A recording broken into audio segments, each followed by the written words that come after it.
Ce programme est financé par les amis et partenaires du ministère de Joyce Meyer. Jésus est venu et s'est fait serviteur. Maintenant, écoutez ceci. Jésus, qui est Dieu lui-même, est venu sur terre, a pris forme humaine et s'est fait lui-même serviteur.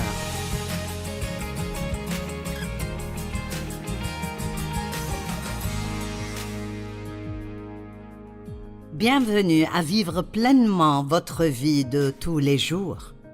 Je prie que ce programme aujourd'hui améliorera vraiment votre vie. Il vous rendra plus heureux et vous rapprochera de Dieu. Nous enseignons sur ce qui rend un grand homme grand. Je pense que nous tous voulons être un grand homme de Dieu ou une grande femme de Dieu. Et notre idée de la grandeur et l'idée que Dieu a de la grandeur sont très souvent deux choses totalement différentes. Du point de vue d'un être humain, la grandeur peut être votre statut social, le type de vêtements que vous portez, votre niveau d'éducation, les personnes importantes que vous connaissez. Mais ces choses ne sont vraiment pas ce qui nous rend grands. Jésus a dit que le plus grand d'entre vous doit être un serviteur. Eh bien, ce n'est pas très attirant pour la plupart d'entre nous parce que dans le monde, la servitude ou les gens qui disent juste servir, ce n'est pas considéré comme une position importante, mais elle est très importante pour Dieu. Jésus est venu et s'est fait serviteur. Maintenant, écoutez ceci. Jésus, qui est Dieu lui-même, est venu sur terre, a pris forme humaine et s'est fait lui-même serviteur. J'aime le fait qu'il s'est fait serviteur. Je sais que pour moi, je ne suis pas naturellement doué ou appelé au ministère de l'aide. Eh bien, je le suis, mais pas comme je devrais être. J'aime quand tout le monde m'aide. Mais je ne suis pas une personne qui, naturellement, dans le naturel, cherche ce que je peux faire pour tout le monde, mais j'ai appris à le faire exprès. J'aime beaucoup ce mot « exprès ». Et je pense que si nous devons obéir à Dieu, il y a beaucoup de choses que nous devons faire exprès. Arrêtons de penser que nous devons avoir envie de faire tout ce que Dieu veut que nous fassions. Peu importe que j'en ai envie ou non, si Dieu le dit, alors je dois le faire. Et si Dieu le dit, alors vous devez le faire. Et Jésus a donné un excellent exemple dans Jean 13. Aujourd'hui, nous allons voir que les grands hommes lavent des pieds. Eh bien, à l'époque biblique, les routes n'étaient pas pavées comme elles le sont aujourd'hui. Et les hommes et les femmes portaient des sandales. Et ainsi, alors qu'ils marchaient le long des routes poussiéreuses, leurs pieds devenaient sales. Donc, très souvent, lorsque vous alliez chez quelqu'un, il demandait à l'un de ses serviteurs de laver les pieds de ses invités. Ce n'était pas vraiment une expérience très agréable. Qui voudrait laver des pieds sales? Je dis, tu n'as pas besoin de me laver les pieds, masse-moi juste les pieds. Personnellement, j'aime le massage des pieds. En fait, je sais que Dieu est bel et bien vivant, car après avoir été marié à Dave pendant 54 ans, et lui avoir demandé plusieurs fois de me masser les pieds, et il me disait non, parce que ce n'est pas quelque chose qu'il aime faire. Il y a environ une semaine, j'étais assise dans mon fauteuil en train de travailler, et sans que je lui demande, il est venu et il m'a frotté les pieds.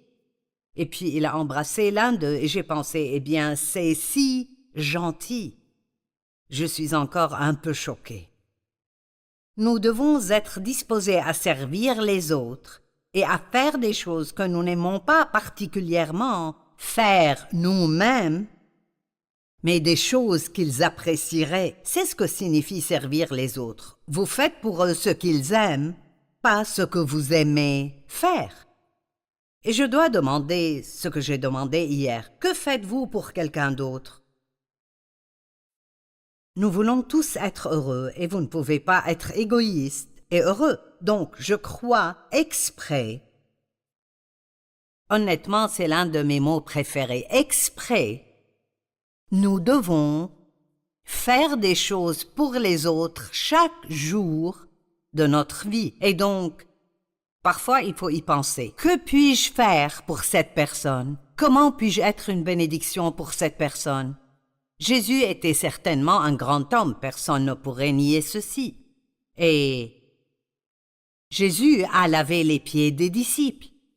Quel merveilleux exemple! Jean 13, 3 à 17. Jésus savait que le Père avait tout remis entre ses mains. Donc il avait le pouvoir, qu'il était venu de Dieu et qu'il retournait vers Dieu. Donc, d'abord, nous devons réaliser que Jésus savait qui il était. Il savait d'où il venait et il savait où il allait. Il était vraiment confiant. Et nous ne pouvons pas servir les autres à moins que nous sachions qui nous sommes en Christ.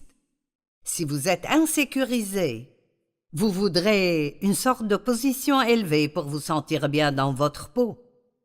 Mais si vous vous sentez déjà bien dans votre peau parce que vous savez qui vous êtes en Christ, alors vous pouvez faire ce que Jésus a fait et vous pouvez mettre une serviette de serviteur et vous pouvez laver les pieds. Et laver les pieds ne signifie pas nécessairement prendre une bassine d'eau et s'agenouiller et laver physiquement les pieds des gens, mais plutôt c'est de faire des choses pour les autres et peut-être des choses qui seraient dans le naturel désagréables. Quelqu'un vient de me dire pendant la pause qu'il allait tondre la pelouse de sa grand-mère ce samedi, et ce n'était pas vraiment ce qu'il voulait faire, mais il le fera. Et si nous voulons servir Dieu, nous devrons être disposés à faire des choses pour les autres qui ne sont pas nécessairement des choses que notre chair aime faire, mais ce sont des choses qui doivent être faites et nous devons être prêts à les faire. Les plus grands mots que vous puissiez dire sont « Comment puis-je vous aider? Comment puis-je vous servir ?» Parfois, nous avons peur de dire à quelqu'un « Comment puis-je t'aider ?» parce qu'ils voudront peut-être que nous les aidions d'une manière qui ne nous plaît pas. Mais si vous voulez être un serviteur de Dieu, vous ne pouvez pas choisir ce que vous aimeriez faire, vous le faites simplement. Vous obéissez. Jésus savait qui il était, d'où il venait, où il allait. Il se leva de table, quitta ses vêtements et prit un linge de serviteur, un linge qu'il mit autour de sa taille. Ensuite, il versa de l'eau dans un bassin et il commença à laver les pieds des disciples et à les essuyer avec le linge qu'il avait autour de la taille. Maintenant, pouvez-vous imaginer ce qu'ils ressentaient? Vous savez, leur chef, Jésus. Qu'est-ce que tu fais, Jésus? Tu me laves les pieds? Je devrais te laver les pieds. Il arriva donc vers Simon-Pierre, qui lui dit, « Toi, Seigneur, tu me laves les pieds? » Jésus lui répondit, « Ce que je fais, tu ne le sais pas maintenant, mais tu le comprendras par la suite. » Pierre lui dit, « Non, jamais tu ne me laveras les pieds. » Jésus lui répondit, c'est une partie très importante de ce message. « Si je ne te lave pas, tu n'auras pas de part avec moi. » Et waouh, qu'est-ce que ça veut dire? À moins que nous ne fassions des choses pour les autres, nous n'avons pas de vraie relation. Waouh! Disons que dans un mariage, la plupart des mariages après une courte période, chacun regarde l'autre en pensant « Eh bien, tu devrais faire ça pour moi. Pourquoi ne fais-tu pas ceci pour moi ?» Et ça devrait être exactement le contraire. Nous devrions penser « Que puis-je faire pour toi? Comment puis-je te servir et être une bénédiction pour toi? » Je veux dire, le taux de divorce serait réduit à presque rien si les gens faisaient ça. Si vous êtes adulte et vous avez des parents dont l'âge devient peut-être un peu avancé, vous devriez faire des choses pour eux. Vous devriez les aider. Vous devriez les appeler et leur dire « Puis-je faire quelque chose pour vous ?» C'est très important pour la relation. Rappelez-vous, pour avoir de bonnes relations, nous devons faire des choses pour les autres. Il y a quelques années, j'ai réalisé que j'avais beaucoup de relations à sens unique où les gens se tenaient un peu en arrière et s'attendaient à ce que je fasse tout pour eux. Je payais toujours le déjeuner, je payais toujours le café. J'étais celle à qui ils demandaient toujours une faveur, mais j'ai réalisé qu'ils ne faisaient rien pour moi. Et c'était pendant une période où nous travaillions ici au ministère sur le fait de demander aux gens de donner financièrement pour nous aider à construire ce bâtiment. Et tant de personnes, et pour lesquelles nous avions fait des choses pendant des années et des années, n'ont pas du tout répondu à notre demande d'aide. Ils voulaient que nous fassions des choses pour eux, mais ils n'ont pas voulu nous aider avec nos besoins. Et j'ai en quelque sorte décidé que je ne voulais plus de relations à sens unique. Je ferai tout ce que Dieu me dira de faire pour n'importe qui, qu'il fasse quelque chose pour moi ou non. Mais je ne pense pas que c'est une relation saine si tout est à sens unique. C'est un peu ce que Jésus essayait de dire à Pierre. Ce n'est pas seulement moi qui fais des choses pour toi, mais tu dois faire des choses pour moi et je dois faire des choses pour toi. J'espère que cela aidera quelqu'un. Que fais-tu pour la personne avec qui tu es marié? Pensez-y. Ne vous contentez pas d'écouter ceci et de dire « Oh, ceci était un excellent enseignement » puis ne plus jamais y penser. La meilleure façon de tirer le meilleur parti d'un enseignement est de continuer à y penser. Dans Marc, la Bible dit que la mesure de la pensée que vous donnez à la vérité que vous entendez est la mesure de la vertu ou du pouvoir qui vous reviendra. Donc, plus vous y pensez, plus vous rendez cela personnel et vous commencez à penser à qui sont mes amis et qu'est-ce que je fais pour eux? Qu'est-ce que je fais pour les membres de ma propre famille? Parfois, nous nous sentons comme des esclaves dans notre propre maison, comme tout ce que je fais, c'est servir et qui fait quoi que ce soit pour moi. Mais ce que nous devons faire, c'est faire tout ce que nous faisons comme pour le Seigneur, en nous rappelant que c'est de lui que nous obtenons notre récompense. C'est dans Colossiens 3. Tout ce que vous faites, faites-le comme pour le Seigneur, sachant que vous recevrez du Seigneur un héritage pour récompense. Si je ne te lave pas, tu n'auras pas de part avec moi. J'aime ça. Simon-Pierre lui dit, « Seigneur, non seulement les pieds, mais encore les mains et la tête. » Jésus lui dit, « Celui qui s'est baigné n'a besoin que de se laver les pieds pour être entièrement pur, et vous êtes purs, mais pas tous. » Et il parlait de Judas dont il savait qu'il allait le trahir. Mais j'avais une question dans mon cœur à propos de cette déclaration. Vous êtes tous purs, sauf Judas. Eh bien, comment peut-il dire cela à Pierre, qui allait peu de temps après nier qu'il le connaissait même, et ses autres disciples qui ne pouvaient même pas rester éveillés pour prier avec lui 1 heure alors qu'il soufflait dans le jardin de Gethsémani? Je me suis posé la question longtemps, puis j'ai entendu une déclaration qui a répondu à la question. Il y a une grande différence entre la méchanceté et la faiblesse. Et vous voyez, Pierre n'était pas méchant, il avait juste des faiblesses. Et les disciples n'étaient pas méchants, ils avaient juste des faiblesses. Et Dieu sait que nous avons tous des faiblesses, et il sait ce qu'elles sont avant de nous inviter à entrer en relation avec lui. Il connaissait celui qui était prêt à le trahir. Voilà pourquoi il dit « Vous n'êtes pas tous purs ». Après leur avoir lavé les pieds, il reprit ses vêtements, se remit à table.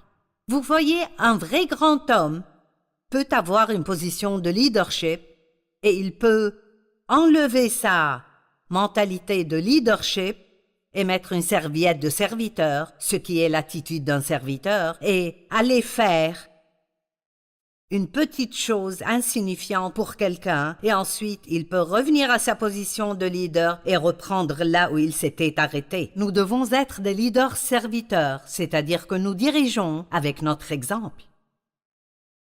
Vous ne pouvez pas enseigner aux autres à donner si vous ne donnez pas vous-même. Vous ne pouvez pas enseigner aux autres comment passer du temps dans la parole de Dieu si vous ne passez pas de temps dans la parole.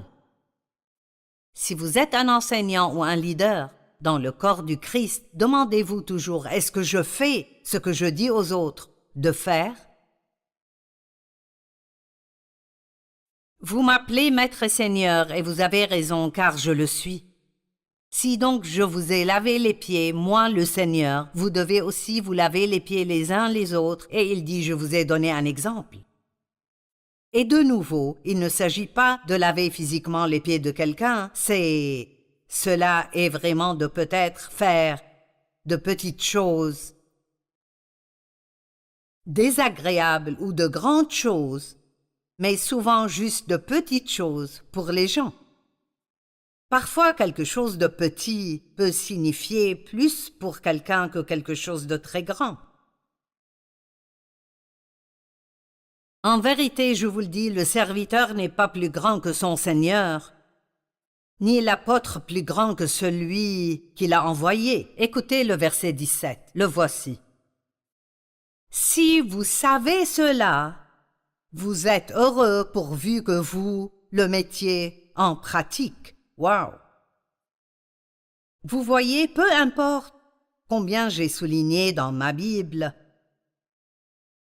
et c'est beaucoup, parce que j'utilise celle-ci depuis quelques années, donc j'ai beaucoup. Vous savez, j'ai tout marqué et coloré, certains endroits sont roses, d'autres bleus, et j'ai des cercles autour de trucs. Je pourrais regarder ça et me sentir spirituel. Waouh, j'étudie beaucoup la Bible. Mais peu importe ce que je pense savoir. Et aujourd'hui, vous savez, notre monde entier court après la connaissance et ils sont si fiers de ce qu'ils savent. La Bible dit dans Daniel que dans les derniers jours, les hommes seront constamment à la recherche de la connaissance. Et nous voulons tous acquérir toutes les connaissances que nous pouvons. Nous voulons savoir tout ce qui se passe. Mais Jésus a dit, si vous savez cela, vous êtes heureux pourvu que vous le mettiez en pratique. Il n'y a aucune bénédiction dans le savoir. La bénédiction vient quand nous agissons. Alors, là encore, je vous le dis respectueusement, qu'est-ce que vous faites? Donnez-vous avec générosité? Étudiez-vous régulièrement la parole de Dieu? Priez-vous régulièrement? Priez-vous pour les autres ou priez-vous pour les choses que vous voulez? Êtes-vous une personne qui fait peut-être des choses apparemment insignifiantes pour les autres? Demandez-vous intentionnellement à Dieu ce que vous pouvez faire pour les autres?